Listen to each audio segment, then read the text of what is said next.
what Kevin McCarthy did was that he pulled him aside to essentially excuse his behavior, to allow it and to abet it. When I hear that Representative McCarthy is going to pull a member aside who has made white supremacist sympathizing comments, the thing that there's a lot to unpack there.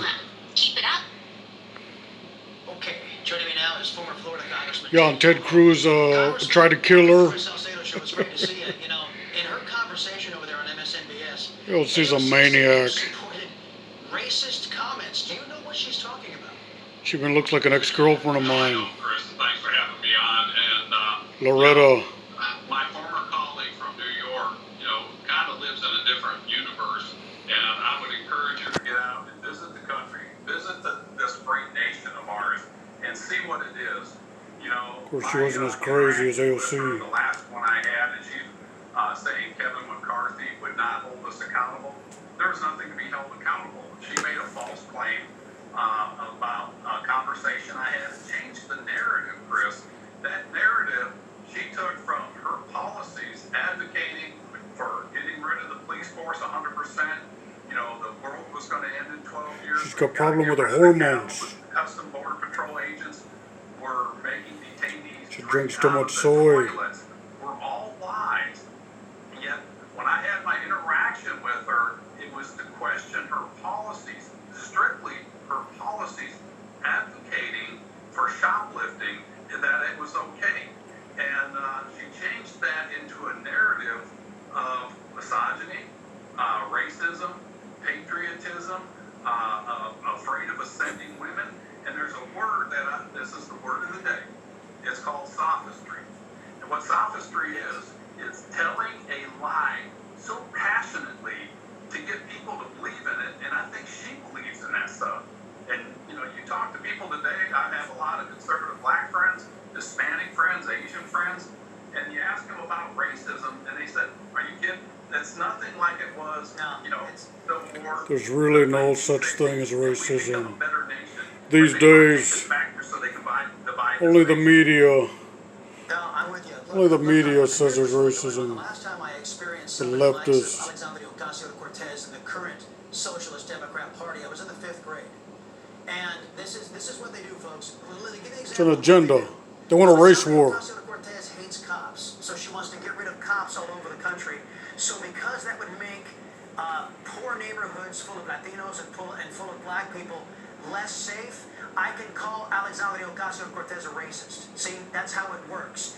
You've got to turn yourself into pretzels. And we just went with our last guest. Race war is politically expedient for them. Wants to call you names so they can justify doing all manner of illegal and improper things to you.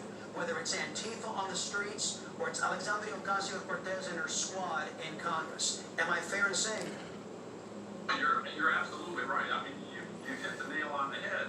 And my former colleague from New York, she's saying how the Kevin McCarthy and the Republican Party is controlled by QAnon.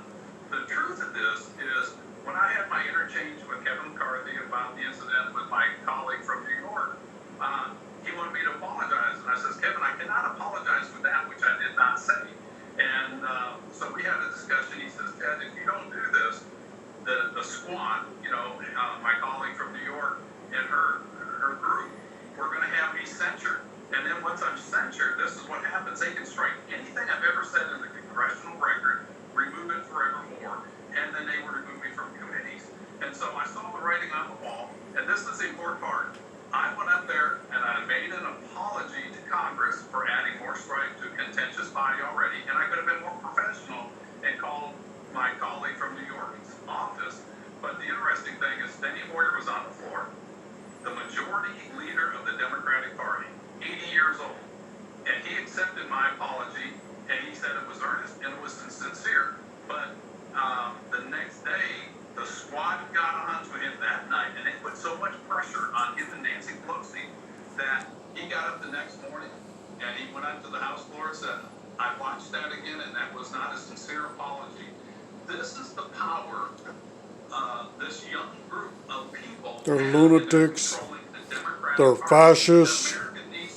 They're commies. 74 4+ million have woken up. un-American. The silent majority says we're not taking this. They're trying to change our country Out there. We do to not something accept it's it, not. and we will not accept this. And one last thing that you brought up, you were talking about what you saw growing up as a child. This utopia that my colleague from New York is painting of free health care, free Medicare, free education, a living wage, whether you work or not. That utopia they're promising people is in reality Hugo Chavez and Nicolas Maduro's Venezuela. They have 5 years away from here in America. It's the only way they can get a mark on your head, or a mark on your wrist. Your former colleagues, the Democrat Socialists, are in the back pocket of communist China. See, I mean, two can play this game. They've got to usher in They are this conspiring with an enemy that unleashed a plague onto our country, killing 450,000 authoritarianism, Americans. totalitarianism. So I can basically accuse Democrats of palling around with America's enemies, and then we can strike all of their words from the congressional record.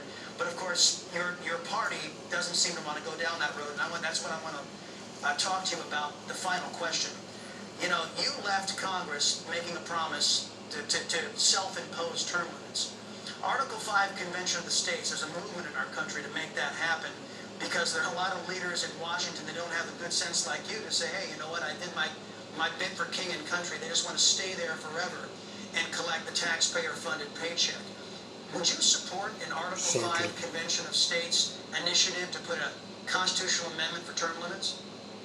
Yes, I would, and you know that was talked about when I ran, and there's a big movement. We have limited opportunities when you have all 3 branches in the hands of a party that's controlled by the likes of my former colleague from New York. And look at who's funding her.